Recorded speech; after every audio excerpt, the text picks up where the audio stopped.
এক শ্মশান ঘাট দেয়ালে লেখা ছিল, গন্তব্য তোমার এটাই ছিল, পৌঁছাতে তোমার সারা জীবন লেগে গেল। কি পেলে দুনিয়াতে? আপনজন পুড়িয়ে গেল শেষ যাত্রাতে। প্রকৃতপক্ষে কেউ আপন নয়, এমনকি নিজের শরীরটাও। মৃত্যুর পর আপনার পাপ পুণ্য কর্ম ছাড়া কিছুই আপনার সঙ্গে যাবে না। এই যে এত এত অর্থ সম্পদ, ধন দৌলত, জায়গা জমি মানুষকে ঠকিয়ে যারা নিজের করে নিয়েছে,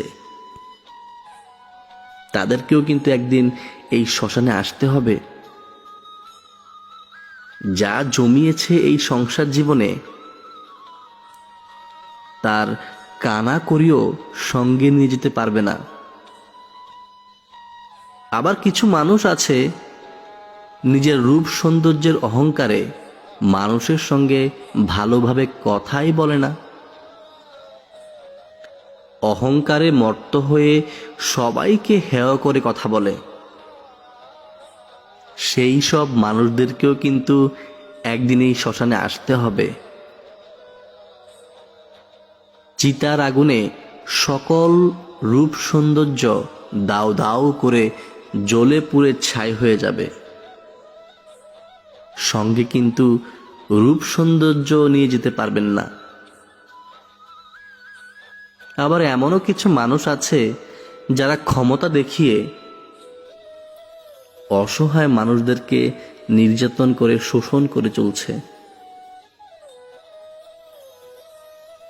তারা হয়তো এটা ভুলে যায়, ক্ষমতা চিরকাল থাকে না। তাদেরকেও বাকি ৮-১০ জনের মতন এই শ্মশানেই আসতে হবে। প্রতিটা খারাপ কর্মকে সঙ্গে নিয়েই তারপর যেতে হবে এই ইহলোক ত্যাগ করে। মানব জীবন দুর্লভ, তাই ক্ষণিকের এই সংসারে খারাপ মন্দ কাজগুলো হতে নিজেকে বিরত রেখে ভালো কাজে অংশগ্রহণ করতে হবে। জীবদ্দশায় পরিবারকে সঙ্গে নিয়ে মন্দিরে যেতে হবে, কৃষ্ণ কথা শ্রবণ করতে হবে, সাধু সঙ্গ করতে হবে। রাতে ঘুমাতে যাবার পূর্বে একবার হলেও মৃত্যুকে স্মরণ করা উচিত। কেননা এই মৃত্যুকে গভীরভাবে স্মরণ করলেই উপলব্ধি করতে পারবেন যে এই দেহটাকেই সাথে নিয়ে যেতে পারবেন না।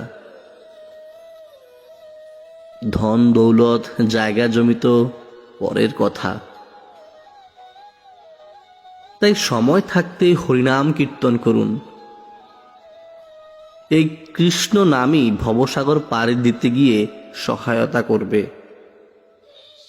ভালো কর্ম করলে এই ভালো কর্মগুলোই সঙ্গে যাবে। হরে কৃষ্ণ কৃষ্ণ কৃষ্ণ হরে হরে, হরে রাম রাম রাম হরে হরে। রাধে রাধে।